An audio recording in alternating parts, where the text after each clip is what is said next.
제6단원 두 번째 법의 정체성 시작합니다. 판단이 분명해지면 우리는 행동해야 한다. 법이라는 규제는 국민 성장이 목표이어야 한다. 법이 국민 성장에 방해가 된다면 그것은 쓰레기인 것이다. 기업 규제의 모든 법, 최저임금 등이 대표적인 것이다. 현실을 그대로 직시하고 개선해야 한다. 상상력, 감성에 기인한 모든 법은 그것을 이용하는 사람들의 이용물일 뿐이다. 지금까지 살아오면서 느꼈을 것이다. 법이 권력의 이용물이 아니었던 적이 있는가? 지금까지 살아오면서 법이 공평한 적이 있는가? 지금까지 살아오면서 법이 국민 편이었던 적이 있는가? 삼권 분립이 지켜진 적이 있는가? 마냥 추구해야 할 정신적인 목표가 돼서 붙들고 있는 것은 아닌가? 우리는 이미 알고 있다. 온몸으로 경험했다. 그러면서도 우리는 불가능을 바라고 있다. 알면서도 인정하지 못하는 것은 부끄럽기 때문이다. 자신이 잘못 살아온 것 같기 때문이다. 있는 그대로 인정하고 돌파해야 한다. 현실적인 관점에서 보면 자유민주주의나 사회주의나 공산주의나 다 똑같은 말장난을 위한 이념들일 뿐이다. 법이 권력의 신여가 된 것은 권력을 가진 자들이 책임을 지지 않아도 되기 때문이다. 책임을 진다면 상권 분립은 필요가 없다. 우리는 잘못에 대한 인정을 하지 않으면 사람이나 국가나 성장하지 못한다. 기업하는 사람은 기업이 잘되게 하는 이념, 장사하는 사람은 장사가 잘되게 하는 이념, 공부하는 학생은 공부를 마음 편히 할 수 있게 하는 이념 등 이게 현실적인 이념이다. 즉 개인 성장 중심 이념인 것이다.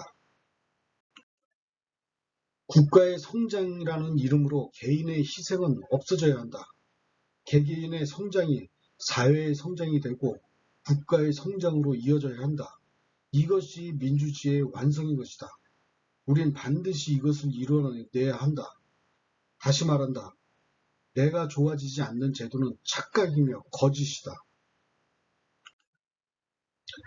오로지 각 분야의 사람, 국민 중심이 되어야 한다. 그 시선 또한 국민 중심이 되어야 한다. 끝도 없는 당파 싸움, 전문성이라고는 전혀 없는 무식한 입법기관, 선거 때만 무릎 꿇고 당선되면 국민 알기를 우습게 하는 국회의원들, 말로 표현하기도 부끄럽다. 이게 현실이다. 당파 싸움이 보기 싫으면 치우자. 무식한 국회의원들을 치우자.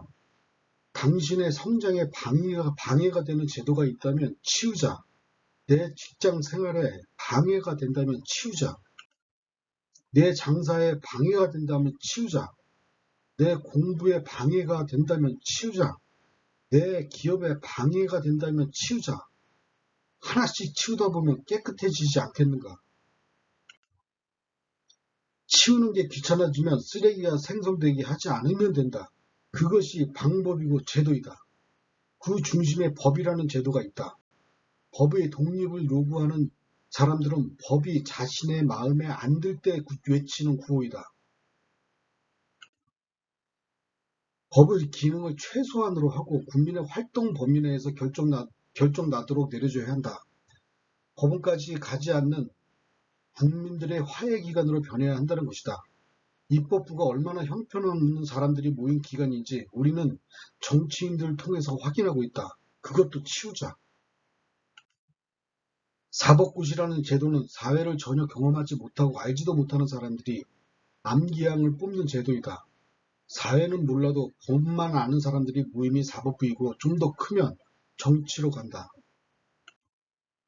정당이라는 세상 시끄럽게 하는 모임의 자리를 잡고 국민보다는 정당이 대변인이 된다. 그래서 만들어진 대표적인 법이 민식이법 같은 것이다. 그 정치인들이 평소대로 보신을 최우선으로 자신의 재산을 늘리는 데 최선을 다한다. 이게 현실이다. 우리는 이를 개선할 방법을 찾아야 한다. 각 분야에 10년 이상 활동한 사람들이 법조인이 되어 전문성이 강화되어야 한다. 예를 들면 교통사고 전문으로 10년 이상 활동했던 사람들이 변호사와 사법부에 들어갈 수 있도록 해야 한다. 시험 또한 전문성 있는 시험을 치르고 그 전문 분야의 법조인으로 활동하게 해야 한다. 기업에 대한 법조인이라면 기업 활동에 10년 이상 한 사람들이 법조인이 되어야 한다.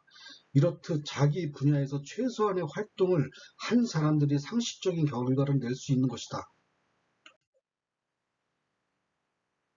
예를 들면 교통사고가 나서 차가 부서졌다. 보험사 2패 하에 합의가 끝내는 경우도 있으며 법을 통하여 몇 개월 동안 신경 쓰면서 경찰서와 법원을 왔다 갔다 하는 방법도 있다. 개인의 입장에선 제대로 합의만 된다면 빨리 끝내는 게 제일 좋은 방법이다. 사회적으로도 이것이 가장 좋은 방법이라 생각된다. 보험사 합의가 안 되고 경찰서 합의가 안 되고 교통사고 합의부에서 합의부를 만들었는데 그곳에서도 합의가 안 될 경우 이제 국민에게 물으면 된다. 운전자 100인으로 구성된 교통사고 자문단을 구성하여 그 의견을 묻는 방식을 제도화하자. 여기도 합의가 안 될 경우 법원의 판결을 받자. 그리고 결과에 따라 법원 비용을 확실히 받자. 최선을 다한 합의로 정상적인 생활로 돌려보내는 것이 법의 최대 기능이어야 한다. 나몰라라 하는 사람은 처벌의 기본이 재산의 압류이다. 가장 빠른 경찰서에서 시행토록 하자. 사람 사는 가장 좋은 세상은 법이 최소한일 때 그렇게 될 것이다. 약 3,000개의 법안이 계류 중이라고 한다. 어쩌면 국회의원들이 이런 나태함이 국가가 성장하는 데 도움이 되는 것 같다. 저와 같은 생각을 하는 사람들은 똑같은 생각일 것이다. 얼마나 황당한 법이 만들어졌으면 이런 생각을 하게 될까이다. 제도는 반드시 경험자들이 판단하는 게 가장 중요한 것이고 현실적이고 상식적이다. 각 분야의 법원 검토자를 현직에서 경험하는 사람들로 구성하자. 소상공인을 위한 법이라면 소상공인 100명의 의견을 듣고 직장인들이 100명의 의견을 듣고 기업인 100명의 의견을 듣자. 각 분야의 사람들이 생각은 다를 것이다. 자기들이 이익을 위한 대변할 것이다. 거기서 해법을 찾는 활동이 국가이다.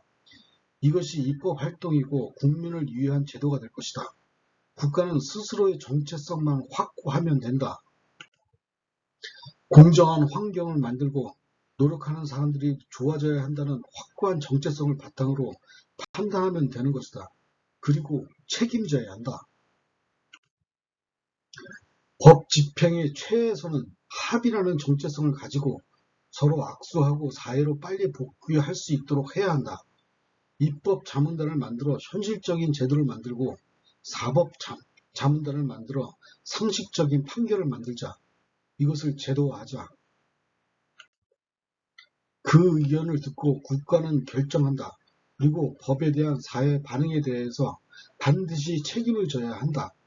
그래야 권력의 중독자들이 사라진다. 자문단은 국가 기여도와 사회 기여도로 결정하는 것이 가장 정상적인 사람들의 의견일 것이다. 정체성에 대한 내용들이 사뭇 충격적인 분들도 있을 것입니다. 저 또한 이 제안이 썩 마음에 들지는 않습니다. 뭔가 부족한데 그것을 못 찾겠습니다. 그렇다고 현실과 동떨어진 지금의 법을 외면할 수도 없었습니다. 여러분도 외면하지 말아주시기 바랍니다. 그래야 성장합니다. 제가 제안하는 제도들이 여러분의 삶에 도움이 안 된다면 이 제도는 쓰레기입니다. 비판하고 발전시켜 주십시오. 주인의식으로 돌파하기 바랍니다. 대한민국 역사 이래 최고의 기회가 왔습니다. 사회 전체를 개선할 수 있는 최적의 시기입니다. 다시는 이런 기회가 없을지도 모릅니다. 우리는 할 수 있습니다. 6단은 끝났습니다. 7단은 정체성으로 이어집니다.